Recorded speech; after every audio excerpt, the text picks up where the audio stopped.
High-frequency trading, the race for speed. In February 5, 2018, at 3 p.m., the Dow Jones stock market crashed like it had been struck by lightning. It lost more than 1,500 points in just minutes, something that had never happened before in the index's history. About $2 trillion disappeared instantly, and the panic spread from New York to stock markets in Frankfurt, Sydney, and Tokyo. Nobody knew what caused this disaster. There were no economic warnings, no unemployment reports, nothing from the real world that should have triggered such a collapse. The only explanation offered sounded strange: the trading computers were too fast. This crash reveals how a small development in automated stock trading, the incredible speed of computer systems, could almost cause a worldwide financial crisis. High-frequency trading has fundamentally changed how stock markets work.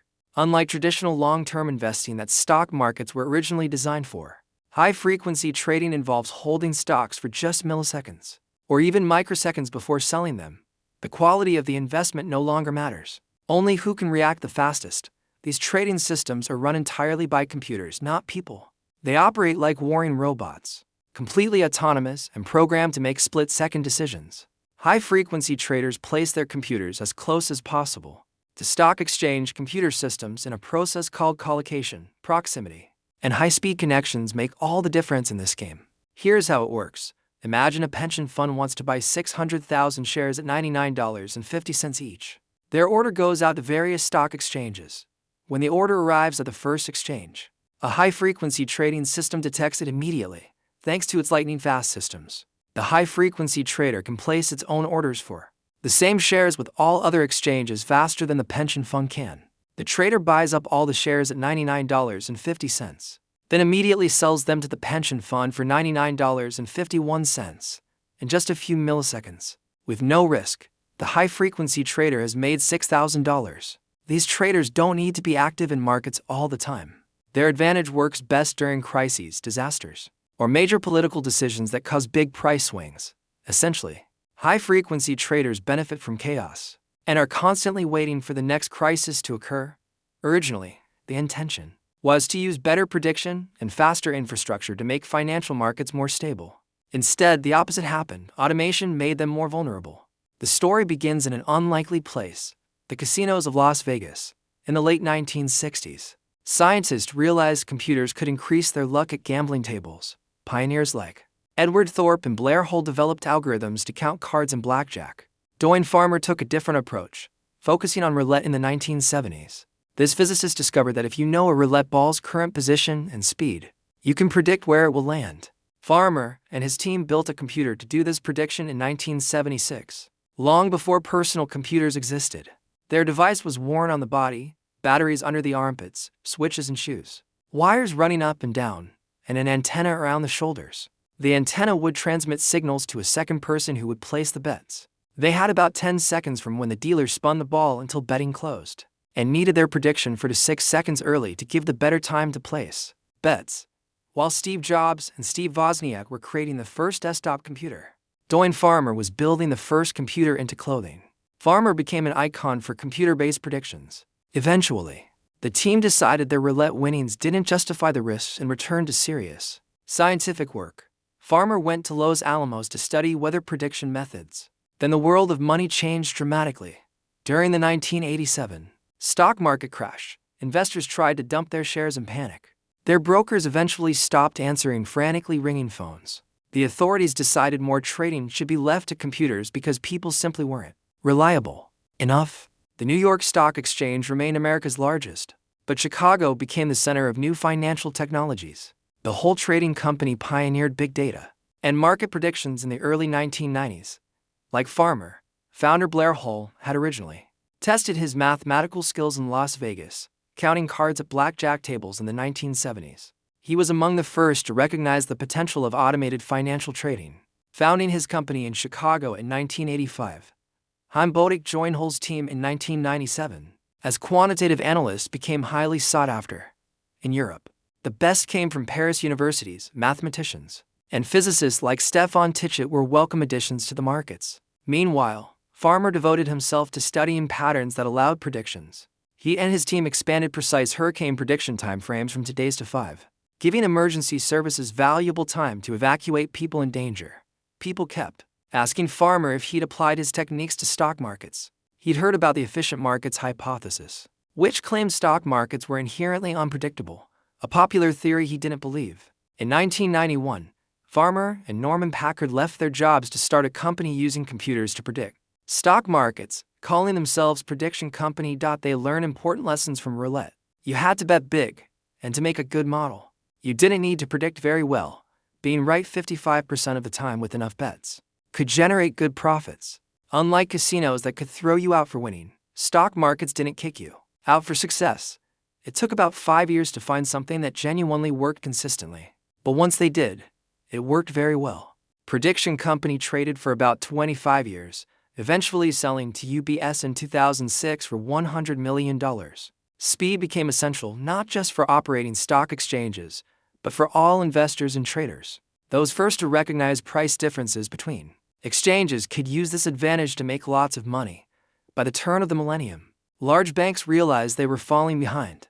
In 1999, Goldman Sachs bought Hull Trading Company for $500 million. Though the cultural differences proved challenging, dissatisfied with investment bank practices, many former Hull employees left Goldman Sachs. In 2003, Bodick joined UBS to create new trading floor infrastructure in Stamford from scratch. He developed strategies like size game, an algorithm that dynamically increased order sizes to stay at the front and push out competitors. However, he had to ensure these artificially inflated orders never actually executed, as that would cause instant bankruptcy.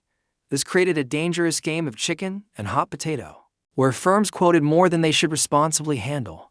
If they got hit with unwanted trades, they had to dump them immediately on other exchanges before those market makers realized what was happening.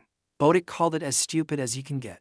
But his algorithm was so powerful that everyone had to match it, nearly bringing down the US options market data system. The algorithm made Bodick a financial rock star, but he knew he couldn't play the game forever.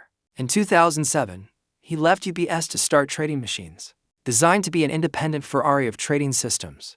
Unfortunately, he launched right before the financial crisis. While initially successful, reaching 0.5% of US market share overnight, things mysteriously stopped working in May 2009.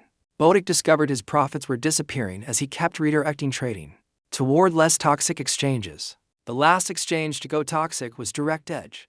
After a week away from the office, he returned to find dramatic changes that took his business from modestly profitable to flat. Despite buying faster connections, optimizing code, and other improvements, problems increased until his company faced bankruptcy. At a party, Bodick encountered a drunk Direct Edge salesman who explained 3 major abuses the exchange was using. On a napkin, the salesman outlined sophisticated schemes designed to attract high-frequency traders. When they hadn't done a good enough job, they decided to create new high-frequency traders and invited Bodick to join the club of abusers. It took just 20 minutes of work to fix problems he'd been chasing for half a year. Bodick realized you either used the cheats or became a victim. There was no middle ground and no way to remain innocent. However, his discovery came too late. Trading Machines entered bankruptcy during the turbulence of 2010-2011.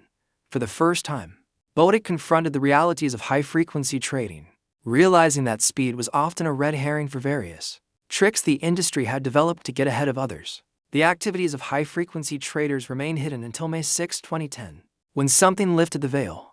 At 2:30 p.m., Waddell and Reed placed a huge $4.1 billion buy-in order using an automated algorithm. High-frequency trading bots immediately began buying and selling at lightning speeds. Without stopping, share prices collapsed, affecting 3.5 million shares, with more than 200 companies losing their entire share value in minutes. 13 minutes later, the Chicago Mercantile Exchange stopped trading after so much liquidity was sucked out that the market was in danger of total collapse. After a 5-second break, the market calmed down. The cause was never fully resolved, though experts assumed the collapse began at exactly 2 hours 42 minutes and 44 seconds p.m. when money bots had bought the maximum permissible contracts and simultaneously had to change positions, creating a digital stampede instead of examining the real causes. 5 years later, a lone trader in the UK was convicted of destabilizing the market from his basement. This scapegoat allowed exchanges, banks, and high-frequency traders to continue their game. In 2013, another crash was caused by Syrian hackers using the Associated Press account to fake a terrorist attack on Barack Obama. One fabricated report was enough to cause financial market turbulence. The largest flash crash to date happened on February 5, 2018, with impact felt globally. Doyne Farmer, whose journey took him from casinos to Los Alamos to Wall Street and finally to Oxford, now studies stability in complex systems like financial markets. He believes flash crashes occur when algorithms run reflexively, continuing to do what they're programmed to do even when it would be better to stop, because they don't have time to think. Running trading systems that care about microseconds means writing extremely spare code. When signals hit machines, they can run only a few lines of code before making trades. Everything must happen super quickly. The machines can't think about decisions. Farmer worries that as markets go faster, we're opening possibilities for instability from collective interactions between high-frequency traders and other market parts, all for no useful purpose except making a few people rich in crazy ways. Despite years of criticism and attempts at regulation, effective solutions remain elusive. The EU Parliament agreed on a 0.5-second holding period and cancellation fee to restrict high-speed trading, but finance ministers overturned these regulations at the last moment. At national levels, problems persist. In Germany, it's impossible to even say which companies engage in high-frequency trading or how much money they earn. Chaim Bodik became a whistleblower in 2012 but met powerful opposition. The bankruptcy of his company affected him deeply, and he realized how the business had corrupted him. Most retaliation came through the industry quietly, and surprisingly, the victims were least supportive because they were embarrassed. Investment banks didn't want to admit they'd been routing orders that had been abused for years. One high-frequency trading executive told Bodik that even if he revealed everything, the buy side was too lazy to read or understand anything. They just wouldn't do the work. A year later, at a conference debate, Bodik admitted the executive was right. Despite over 500 pages of Federal Register changes meant to level the playing field, the only people who really read them were the high-frequency traders themselves. After 20 years in the business, Bodik realized they hadn't replaced the old boys' club as intended. They had simply automated it. The club was alive, thriving, and living in the algorithms. What began as a promise to democratize and stabilize financial markets had instead created a faster, more complex version of the same exclusive system, where a few insiders benefit at everyone else's expense.